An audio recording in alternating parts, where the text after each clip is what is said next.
And we're beginning chapter 20 of The Ultimate Evil by Maury. This is going to be a two-part series. This is a really long chapter. From the Belly of the Beast. In July 1981, an apprehensive David Berkowitz was unexpectedly transferred from Attica to Clinton Correctional Facility in Dannemora, New York, located in the northwest corner of the state near the Canadian border. The ancient gray behemoth was the most inaccessible person in the system. Left behind it was the most inaccessible prison in the system. Left behind at Attica, to John Santucci's chagrin, were valuable informants, but ahead at Dannemora were others, more than one of whom was eventually removed from that facility and separated from Berkowitz. Frankly, the succession of moves was suspicious and would be noted as such by the district attorney's office and myself. These prisoners and one prime outside contact provided more important information about the case.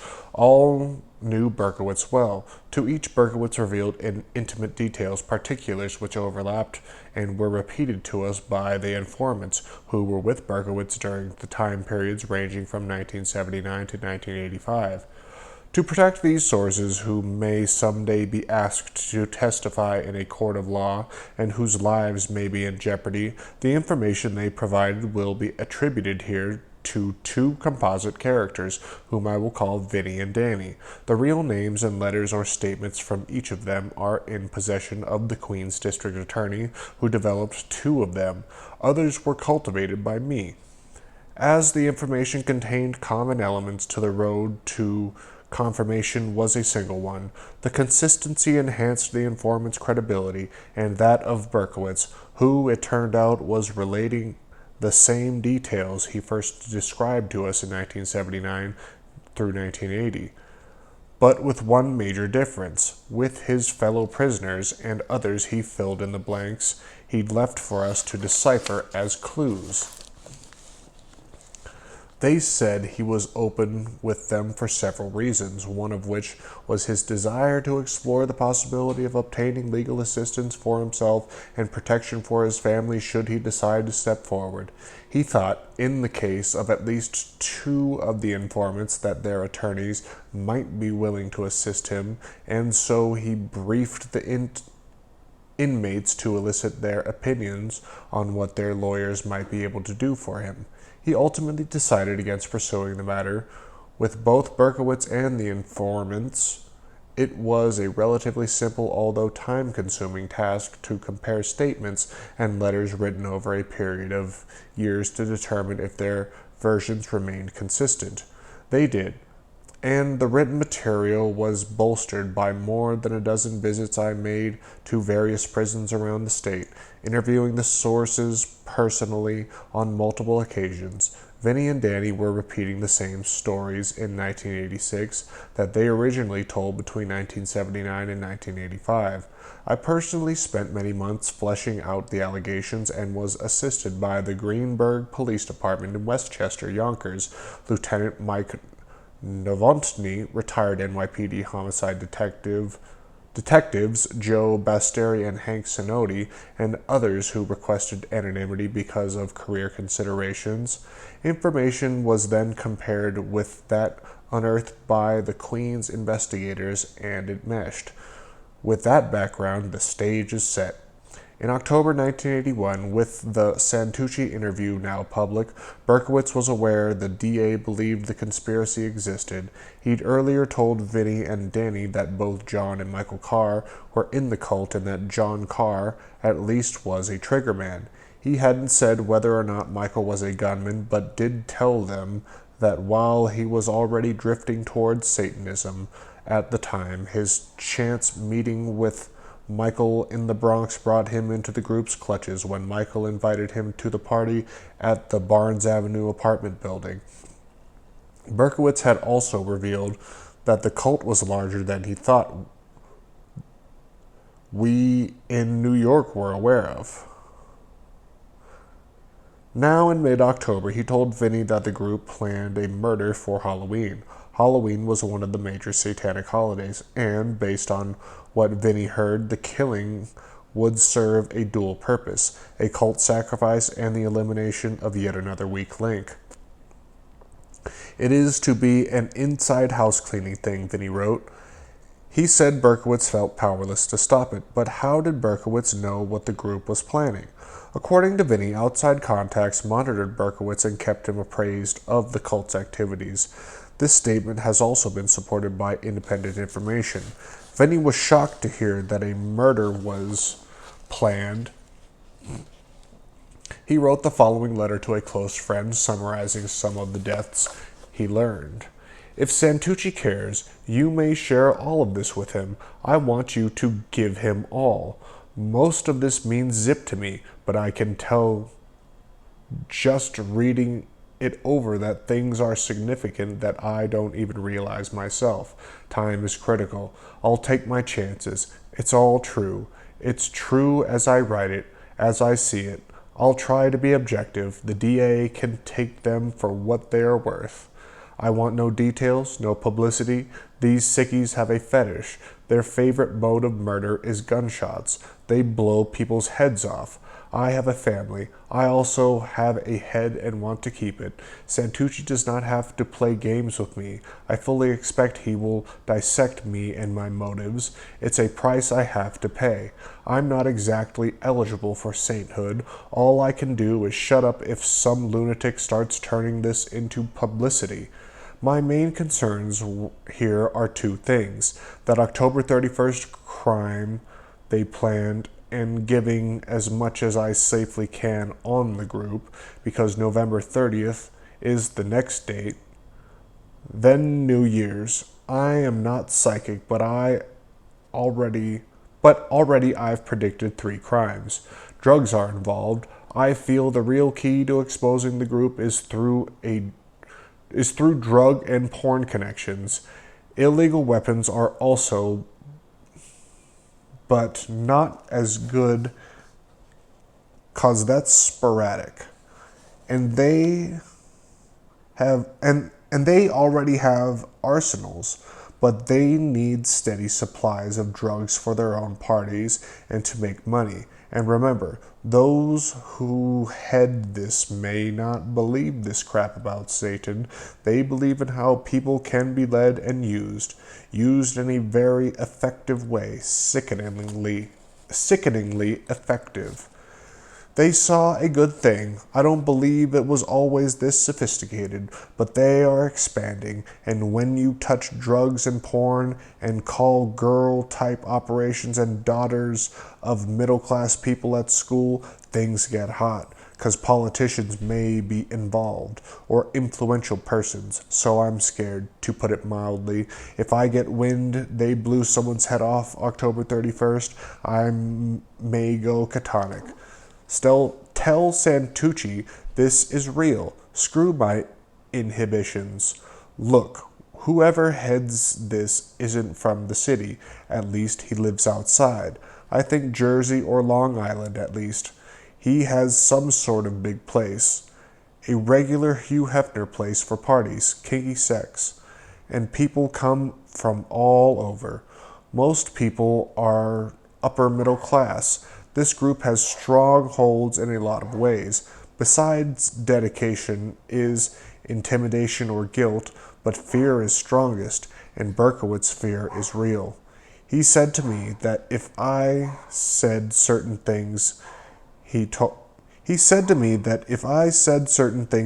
me, he'd deny it. Not maliciously, but these people blow heads off. Blackmail exists also, or people won't talk because they're co-conspirators. Now listen, you know that Coven book where they write their crimes? Can't you see? I'm positive their dragon doesn't write his crimes. I never asked. But that book is insurance. The members figure it's a cult, but that book is insurance against rats. This is not a nickel and dime group of people out for kicks. Doctors and lawyers do not have to be so flamboyant. This has got to offer something of substance, something very lucrative for someone. When was Donna Loria shot? Because Donna Loria has a special significance. This I verified. They cover certain target crimes by unrelated other crimes to cloud the picture. This is the type of group that can move into an unknown area and win converts fast. Sex, drugs, homosexuality, many members educated and good-looking, fun parties, big mansions of sex. They call them mansions. In their father's Satan's house are many mansions or palaces. Sick people. They go for retreats too. I am not nuts. I will just say what I was told. I have things which lead me to suspect they may have filmed or videotaped many of these crimes. I have more than a suspicion. They have certain killings on film. That revelation alone will get me wasted. I'm destroying my notes. I must. Too dangerous. They're not only ransacked Berkowitz's place to make him look mad, but he was supposed to get caught in a final act. No, I suspect different. He does also. He knows his days are numbered. That's why he came to me. He needs John Santucci, 'cause damn it, this insane stuff is true. Keep these things, coded notes compiled earlier. I went to see my fortune story behind the brownstone in Brooklyn Heights, 'cause I went to NYU, New York University, at that time. That night, I met my date in Washington Square Park. Tom and Ronald and David were there too. We had some coke, cocaine, and a hamburger. We then saw a movie, Frankenstein Meets Mickey Mouse, and Rodan and Flying Monster. Narosi and Ibby and Sissy Spacek and Rudy Kadzutsky were there. Roy Rogers and Dale Evans are my favorite stars.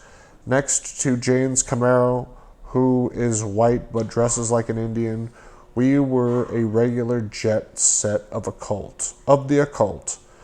Kennedy assassination taught that conspiracy theories are thought of as fairy tales. The insane act solo. On October 31st, look for a kinky or bizarre assassination, males and females, their heads shot off, and they'll remove the evidence like when they ransacked Berkowitz's place or leave misleading clues like in 1977. Just keep this in mind if you stumble on something, a Halloween shooting. That will convince me. Benny's letter contained many confirmations of earlier unpublished information Berkowitz had provided. Among them, of course, was the statement that affluential people were involved with the group.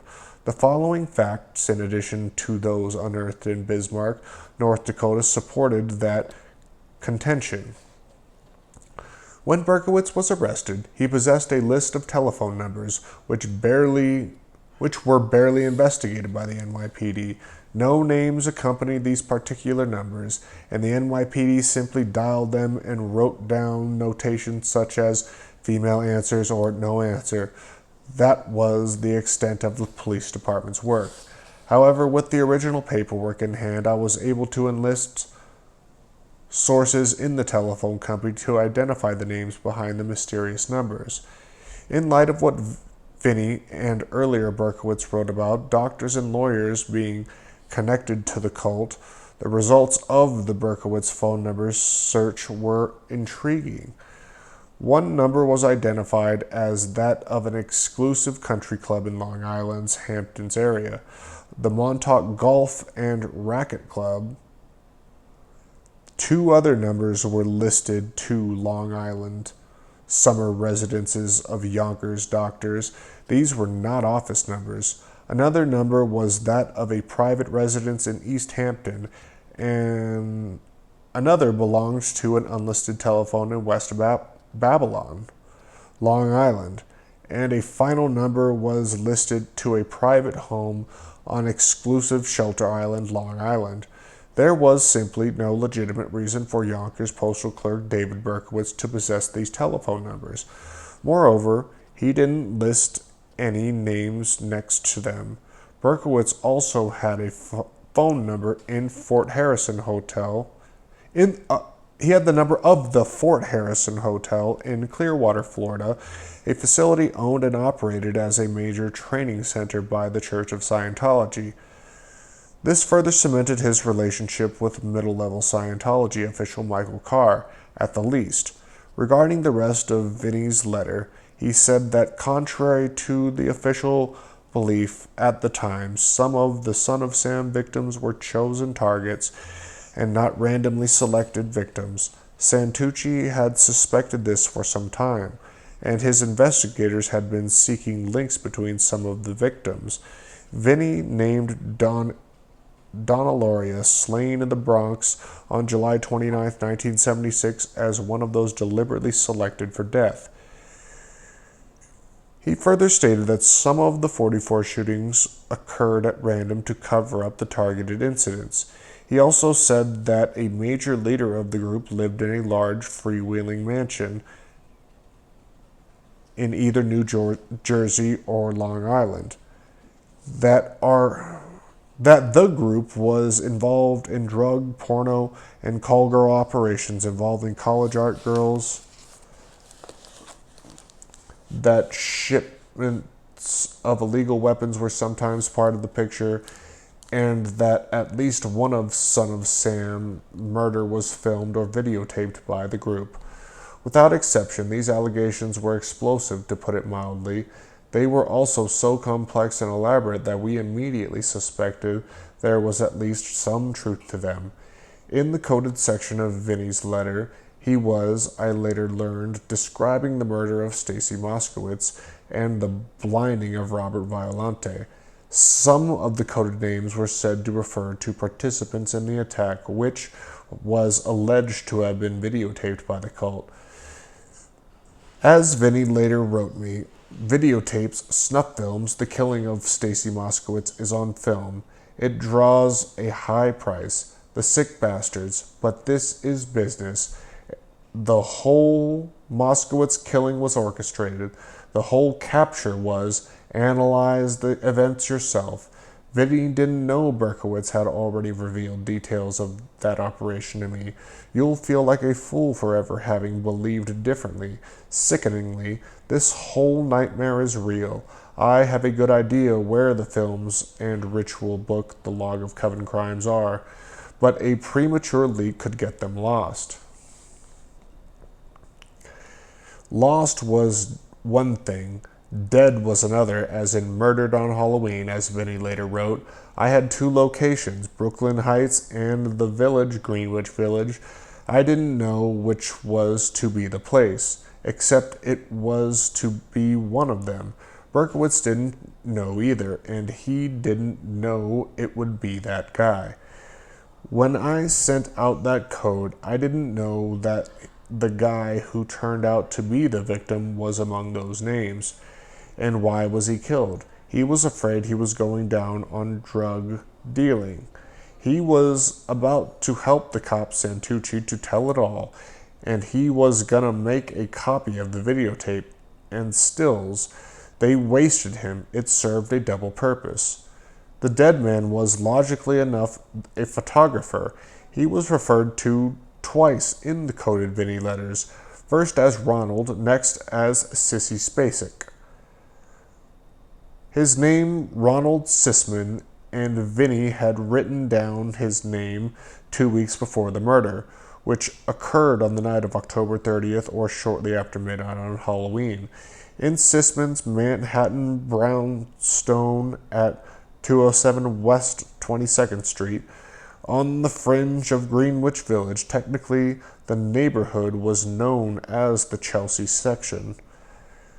In December, Vinny, not even realizing that he'd listed Sisman's name in October, wrote to the same friend to whom he'd sent the earlier letter. The name, I believe, was Sisek. A girl and he were shot. A co-ed from Massachusetts. Sisek was planning a deal with the DA. He was going to produce the videotapes. Vinny wrote that Berkowitz hadn't told him personally about the motive for Sisman's murder, but that a mutual prison associate had filled him in. Vinny later said to me, Berkowitz had told me about Sissek's and told me an inside job was in the works for Halloween, but he didn't say that Sissek's was the planned victim. I don't think he knew it. He was getting info from outside, but there was a lag time sometimes. There was lag sometimes. I'm just adding words. But he knew Sissek before. He'd been to his brownstone with Michael Carr. He told me Sissek was dealing and that there was a party going on when they got there. He saw the chandelier. Berkowitz waited while Michael Carr got the stuff. As a confirming note, the building was indeed a brownstone, and there was a chandelier on the premises, along with a hanging Tiffany lamp. According to Vinny, Ronald Sisman had been at the scene of the Moskowitz Violante shooting and may have videotaped the attack himself. If not, he assisted whoever operated the camera. It was either him or that guy, Mickey. Mickey Mouse is the coded letter. I have no idea who he is. I also think Manson 2 might have assisted the filming, but I'm not sure. Sisman, 35, was a Canadian native whom police described as a photographer, procurer, and dope dealer. He and Elizabeth Plotzman, 20, a Long Island resident, at a student in Posh Smith College in Massachusetts, were both shot in the back of the head execution style. Her hands were bound behind her with a cord.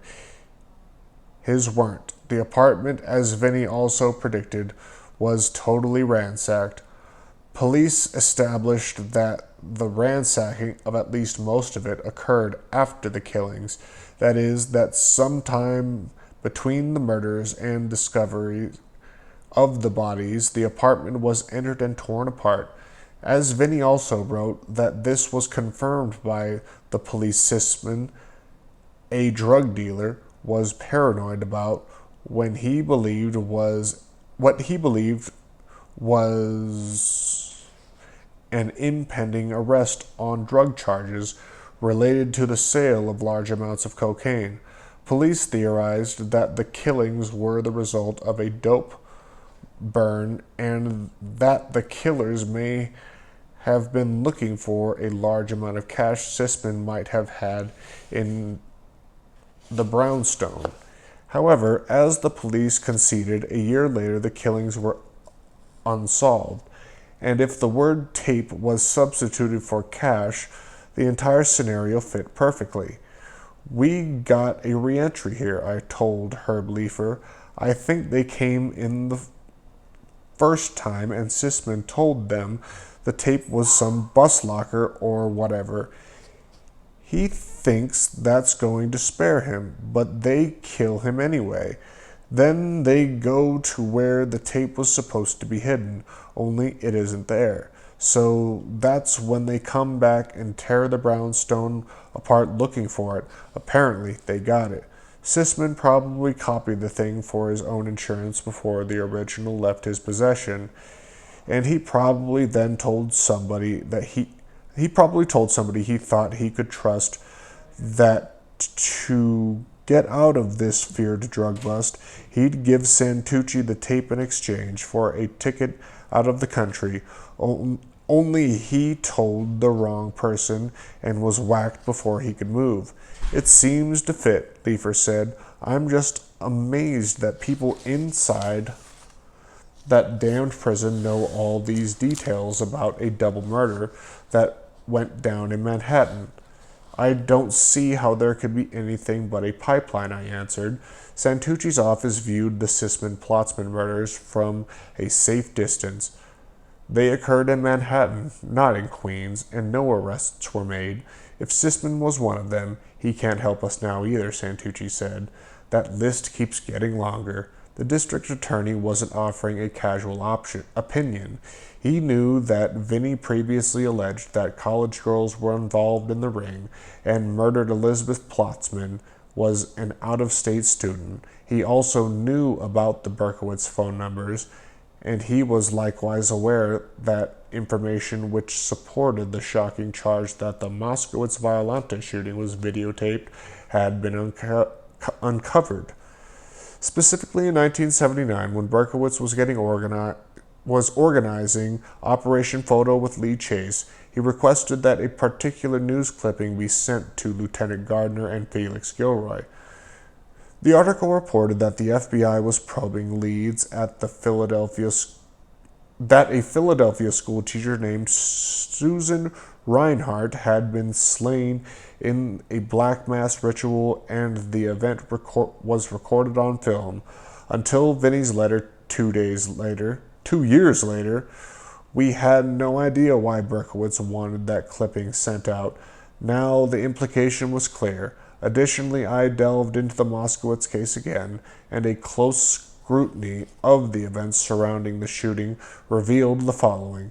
Berkowitz told the police that Tommy Ziano and his date were the original targets, but that plans were changed. When Ziano pulled from beneath the street lamp, why? Why abandon Ziano because he pulled to a darker spot, which should have been more desirable? And why shoot Violante and Stacy, who then pulled into the same spot beneath the bright sodium street lamp? The presence of a camera and optimum lighting conditions would answer those questions. In the same vein, why weren't Violante and Stacy attacked in the darkened park, where they'd gone to ride the swing shortly before the shots were fired? They passed right by the killer, who, as Violante stated, was leaning against the restroom building. So why not shoot them at that time, rather than wait until they returned to the brightly illuminated car, which was in the clear sight of witness Ziona as well? A camera's presence would also answer those questions. And why? As several witnesses reported, and the composite sketches showed, was the killer wearing a wig that night. No evidence of wigs surfaced at any other 44 incident. An attempt to conceal one's features from a camera's eye would provide an answer to that question. Finally, if a camera was on the scene, where was it located? Mrs. Cecilia Davis, who was at the murder site 5 minutes before the shooting while walking her dog, told us in 1979 that in addition to Violante's and Ziano's occupied autos, a Volkswagen bus, a van, was parked across the street and slightly behind the victim's car. The killer would pass directly in front of this van en route to the Violante auto. Although it was on the scene minutes before the attack, the van's existence wasn't noted in any police report. While this isn't proof a van contained camera equipment, it does provide a reasonable answer as to where such material may have been situated and why the van left the scene before the police arrived, and for the alleged macabre filming. The vantage point was an excellent one. It is my personal opinion, based on the evidence and my familiarity with the sources in the case, that the videotape exists. As for Sisman himself, an association between him and Michael Carr came as no surprise. As the Carr family told Queens investigators in 1979, many of Michael's friends in business and on the Manhattan disco circuit, also traveled by Sisman, were professional photographers, and on the subject of the videotape was clearly established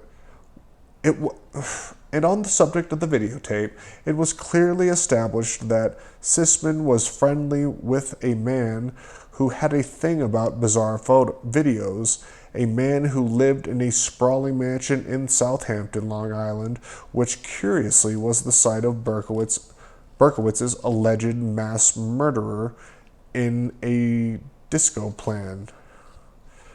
Somehow, all the roads were now leading to Rome.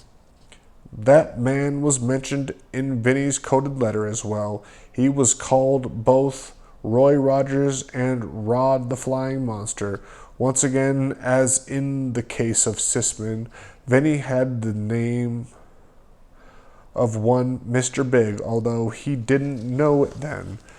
I wouldn't either until the spring of 1982. In November, the other sources Danny ventured forth with his information, which was identified to Vinny's. He wrote, "Weapons are never carried in cars. They were always conveniently near locales. The weapon and letter so conveniently exposed in Sam Berkowitz's car was a setup. How anyone fell for it is beyond me. It was all planned. The Son of Sam letters were dictated. So was a log of arsons. Dr. David Abrahamson, the court-appointed psychiatrist, almost stumbled on it. He once asked Sam how he thought up the story. Sam panicked. No, because it would show he was lying. It's a rough day today. Sam panicked, not because it would show he was lying, but because he thought the cops had broken the whole plot. Breslin was used, made a fool out of. His ego played right into their hands. Everyone's did. Breslin, Craig Glassman, Old Man Carr, they could rely on these clowns. People like that are predictable. They, the group, could never have spread the lies as effectively as these unwitting allies did. The letters were a scam. They were dictated. Even Abrahamson saw the one to Breslin was out of character for Sam. They were tests. The public was fed a little. All the cult had to do was sit back and watch how the gory hunters who wrote a script for them to build on. The irony is that the children, the international name of the cult, really did not think up this whole elaborate fairy tale, the original version. The experts did. Those who the public trusted, those supposedly above sensationalism. I could name them, but you know who they are, and each of them can sleep nights knowing that their egotistical greed kept the truth from being found out, and because of that, the list of innocent victims grew, and it still grows, and there is still a cover-up. Ironic, months were spent trying to fit it all together, but once they got one confessor, no one seemed to really care to analyze why or how. There were 22 disciples. You got one. That left 21. If I'm not mistaken, the one good that can come out of all this is that we recognize the weakness in our system and clean them up, so maybe these horrors can never happen again, unchecked and on this scale. Those were the written words of a convict, and Danny went further into specifics. The motive is drugs. I have all the details. Some 44 shootings were hits.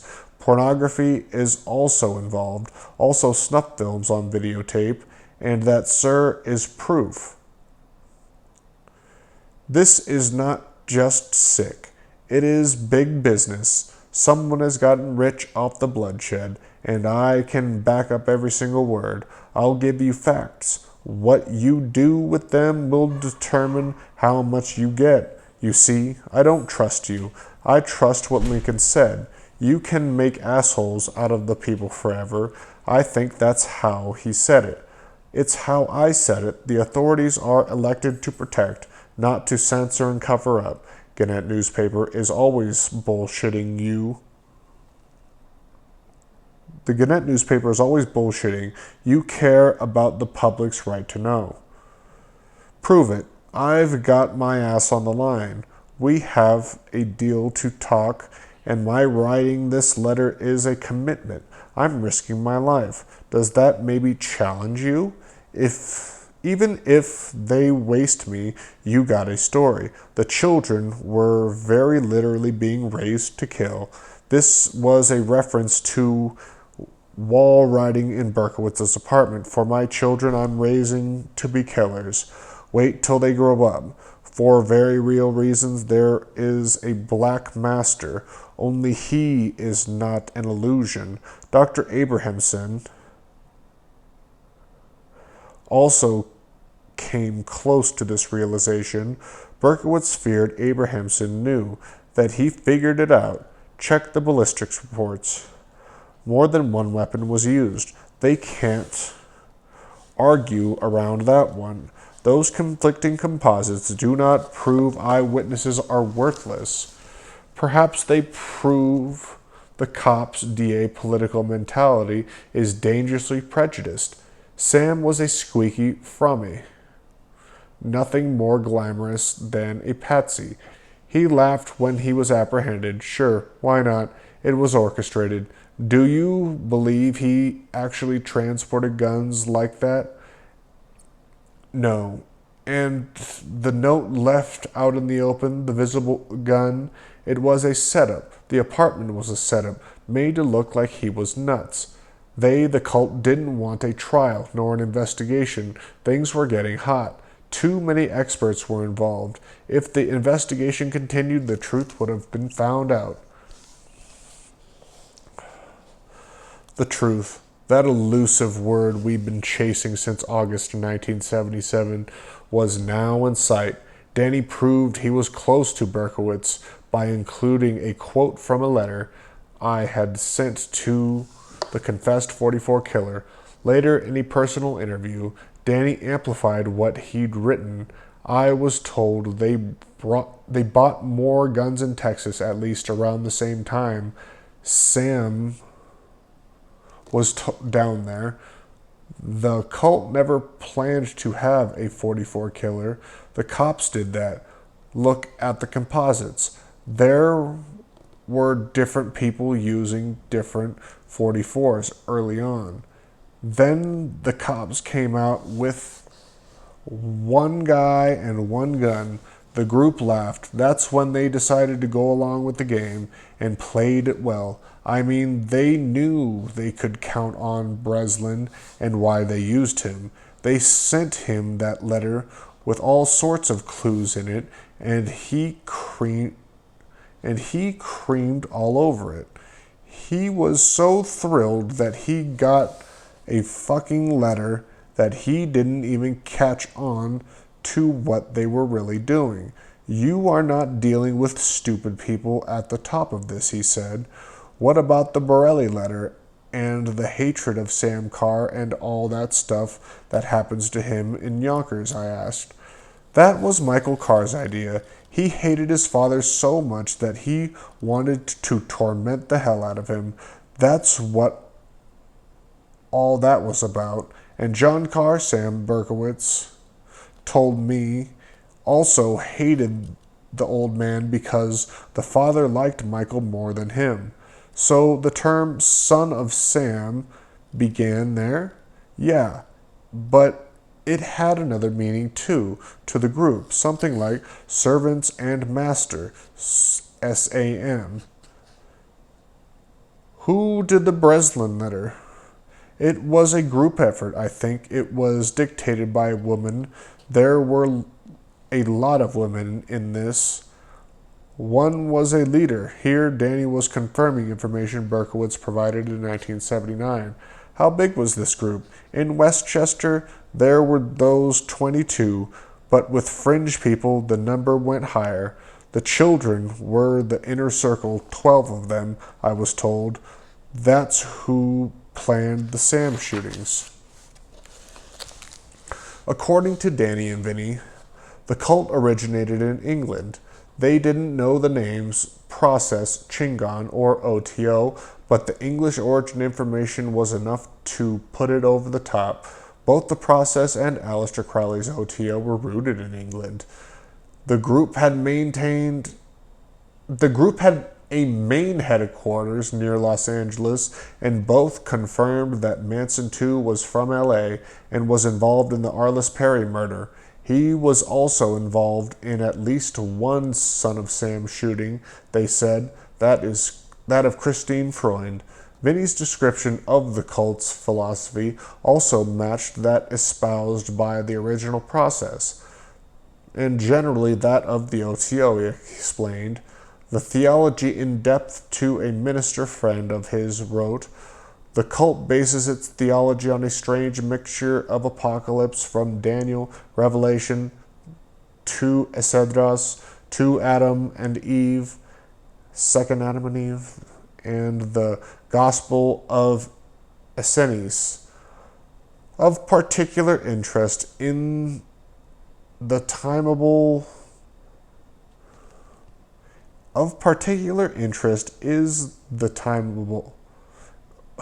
oh my god, I can't read today for shit. Of particular interest is the timetable in Daniel and Beast of Revelation, whose number is 666. According to Daniel, after a time, 2 times and half time, there will be a time of trouble, such as has never been since there was a nation until that time. The cult interprets this to be 2,300 years after the book of Daniel was written, and we are now in that time of trouble. According to Revelation, Satan was an angel who was cast out of heaven and bound in earth. Earth is his realm, God is supreme, and the worship of Christ is elevating man to the position of deity. This is wrong. Satan is the one who should be worshipped on earth to hasten the coming day of the Lord. This day must be preceded by the time of trouble, the Armageddon of Revelation, and one goal of the cult is to help it along by promoting dissension, confusion, and Holocaust. They look upon the destruction wrought by Hitler as a warm-up for what's coming, and they want to be in on the big event. They see their murders, etc., as a divine mission. The Reverend wrote that the marks of the cult, its signs were 666, HT, and HH for Hitler, and the German SS lightning bolts all are marks of the beast, Satan Hitler, whom they serve. This information was confirmed by the fact that the initials HH, never made public, were written on the back of the envelope in which Berkowitz enclosed one of the threatening letters he mailed to Sam Carr. We also possessed information contained in a 1977 police report in which an acquaintance of Berkowitz stated that Berkowitz possessed and wore Nazi insignia. Of course, along with numerous other items, including at least 2 guns, Vinny and Danny said Berkowitz owned. These articles were missing from his Yonkers apartment at the time of his arrest. One of the missing guns apparently was a .38 revolver Berkowitz showed to the sheet metal workers. The Reverend added that the Sam cult specialized in 3 types of crime. All rapes, murders, and arson jobs took place in the vicinity of coven meetings. In the last Son of Sam murder, the Moskowitz Violante shooting, the coven members were assigned definite stations according to the ritual significance in a nearby playground. Rapes are for the purpose of deflowering a virgin, which has specific significance for Satan worshippers. Arson is a symbol of the great conflagration of Armageddon, and murders are to spread confusion and to fulfill the prophecy of Daniel, but the wicked shall do wickedly.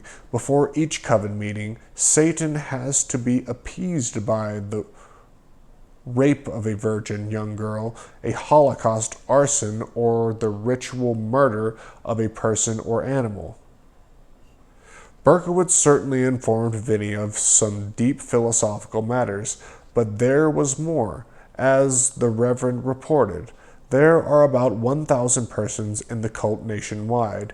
In the East, and headquarters is in an abandoned church privately owned in a New York area town.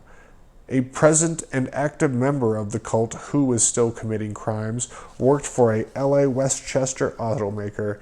He is married to the daughter of one of the executives.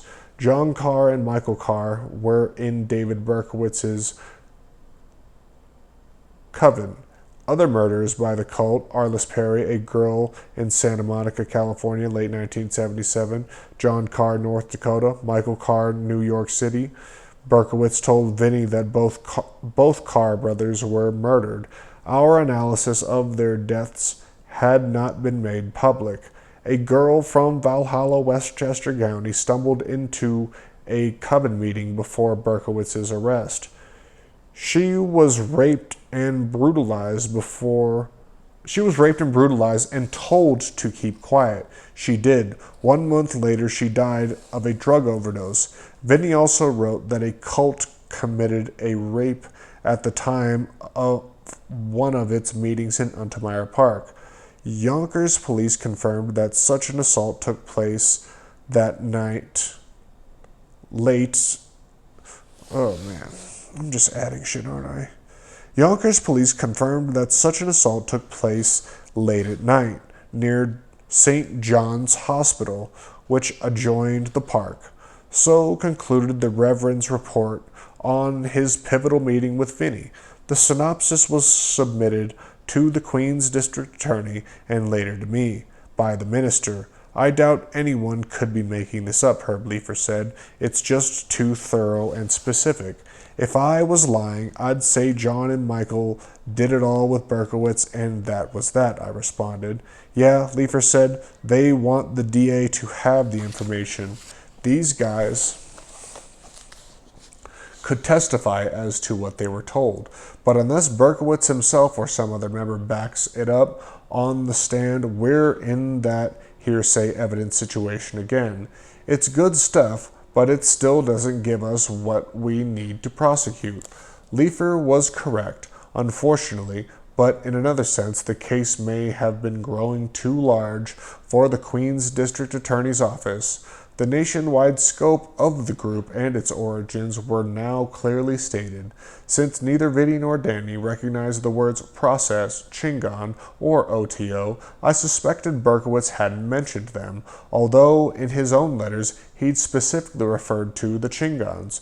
To me, it was now apparent that whatever name the group used in New York, it had first sprung from the Satan slice of the original process pie, and then splintered and weaved with OTO members. There was no evidence available to demonstrate the parent process was involved. But it will be recalled that process members were free to worship either Jehovah, Lucifer, or Satan. It was not difficult to see where this offshoot hung its hat or how it had evolved. In fact, Berkowitz would soon state that the Sam cult was a violent offshoot of Scientology. That remark specified that the original process with OTO connections fostered the 44 groups. Cults, as many experts confirmed, changed names frequently as circumstances demanded. The actual name wasn't all that important, but the original theology and networking was. As for the claim that approximately 1,000 people nationwide belonged to the cult, this figure, while startling and ominous, was not incredible. Berkowitz, as far back as Marcy in 1978, had said he believed he was protecting hundreds. and the original process, with its cells in numerous American cities, stated that as early as 1969 that 200 people in the United States joined the movement.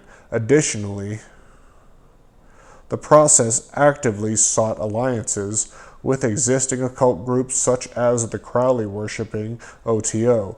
So, with expansion and recruitment since then, it was not beyond the realm of possibility that offshoot of related ranks increased their numbers by some 700 or 800 across the country by 1977, and of course, the figure may have been somewhat exaggerated by those who provided it to Berkowitz.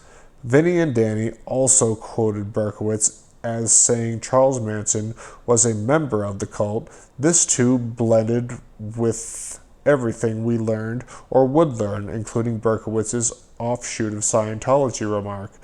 Author Ed Sanders and Manson prosecutor Vincent Bugliosi both believed Manson was affiliated with the process. In his books Helter Skelter, Bugliosi said that 2 process members from Cambridge, Massachusetts, visited him to dissuade him from that belief. Those same 2 processians then called on Manson in prison, after which Manson stopped talking about the process. Prior to that, Bugliosi had privately asked Manson if he knew Robert de Grimston Moore, head of the process. Manson said he'd met Moore. "You're looking at him," Manson said. "Moore and I are one and the same." Bugliosi believed Manson was saying that his ideas mirrored Moore's. We would find out considerably more than that. Taking Bugliosi a step further, Sanders strongly suggested in the family's hardcover editions that Manson belonged to a secret process chapter in Southern California. Threatened legal action by the process resulted in the removal of the direct references to the cult from the American paperback editions. In England, after court action, there were no deletions from the book. Sanders was able to carry his investigation one level deeper than Bugliosi, but in a sense both men were right. I didn't know it yet, but we'd soon begin our own exploration of the Manson process relationship. Since the Reverend assumed the important job of documenting the Sam cult's theology, I was able to focus on the crimes themselves. Cult members, the informant said, sometimes told rape victims, "Call Satan your father," and they added that the group met depending on cycles of the moon or on Thursdays. No, wait, back. I'm just adding shit. This allegation dovetailed with North Dakota reports that "Call Satan your father," and they added that the group met depending on cycles of the moon on Thursdays. Cycles of the moon on Thursday. Thursday is supposed to be for Jupiter, and Jupiter was Jehovah, so that makes sense. This allegation dovetailed with North Dakota reports that John Carr's group there also met on Thursdays. Cult members were also said to bind themselves with a symbolic cord to indicate bondage to Satan, just as he was bound to earth.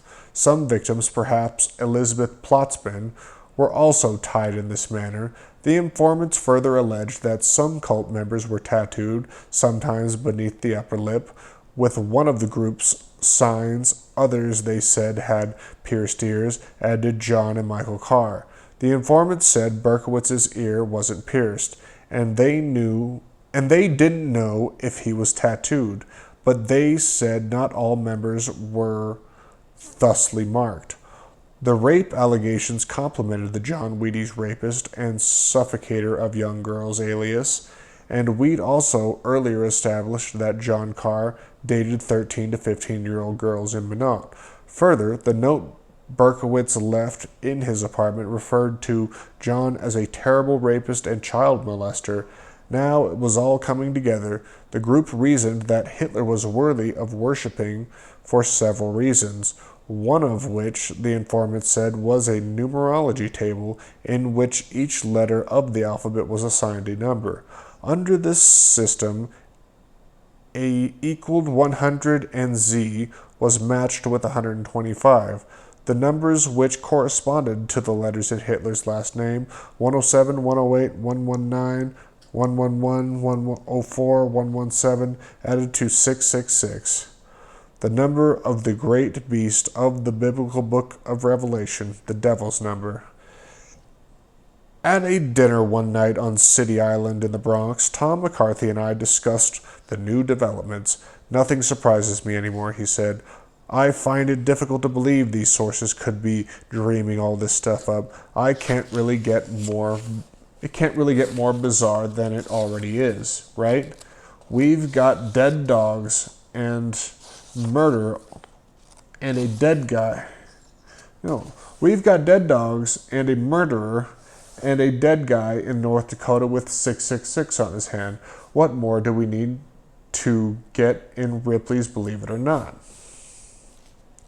Amen, I answered. Nobody in the world knows about that writing on Carr's hand, and we get unsolicited word from the slain that 666 is one of the biggest signs, and that they sometimes leave it at crime scenes. I told McCarthy that I'd call the Westchester Medical Examiner on a hunch, and learned that a young man named Anthony Varisco was slain in the recent past and had a 666 tattooed in a triangular pattern on his hand, the same shape in which John Carr wrote XXO on the walls in Minot. Who the hell killed this Varisco? McCarthy demanded.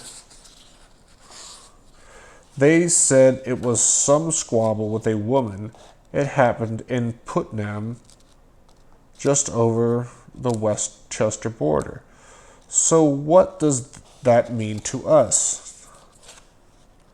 It means we've got another local murder victim, this one with a damned 666 on him. Maybe he was tattooed under his lip too. But he's in the ground now. Was this 666 thing on him made public? No, and don't forget,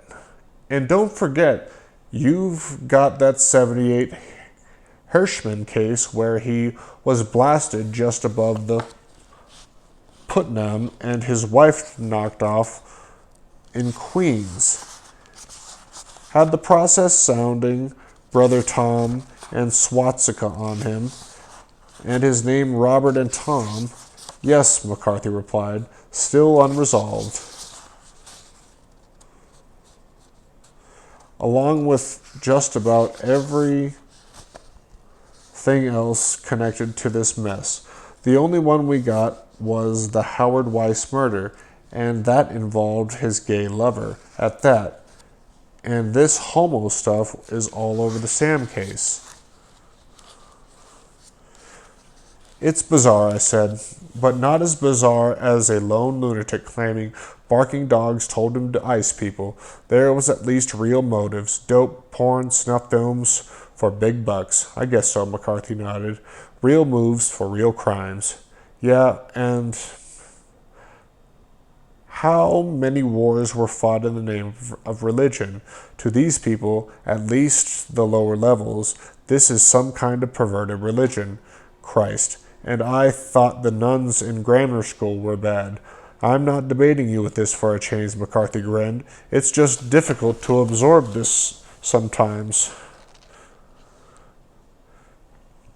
Hell yeah, but so was the idea of 900 idiots drinking poisoned Kool-Aid because Jim Jones told them to, but they did it. So was the idea that freaking Charlie Manson could hocus-pocus kids into butchering, but that happened too. And Francisco had those zebra killings by And they had those zebra killings by that fucked up band of Muslims who were shooting Whitey at random to earn their Death Angel wings. This isn't quite without precedent. That's all true, McCarthy agreed. I'm just not saying this thing keeps expanding, and it's the most complicated case I've ever seen. It's like a goddamned maze. Don't feel bad, I said, laughing. I started out thinking it was just Berkowitz and probably John Carr. I didn't ask for this either, but you can't just walk away from it. But don't you sometimes wish you could? McCarthy asked, lowering his wine glass. I know I do. You are not alone, I said. And look at it. The NYPD has 300 cops after Son of Sam. Now it's a much bigger case, and we are sorely lacking in manpower. It stinks. That's why the DA is keeping focused on the Queens shootings, McCarthy explained. After that, the rest may start to fall into place, or at least be worked on more. We don't like it any damned bit better than you do. There was little else I could say. As McCarthy noted, the case was mushrooming. In late December 1981, another crime would be added to the roster of those suspected of being connected to the group's operation. I am getting tired, and I'm stopping today.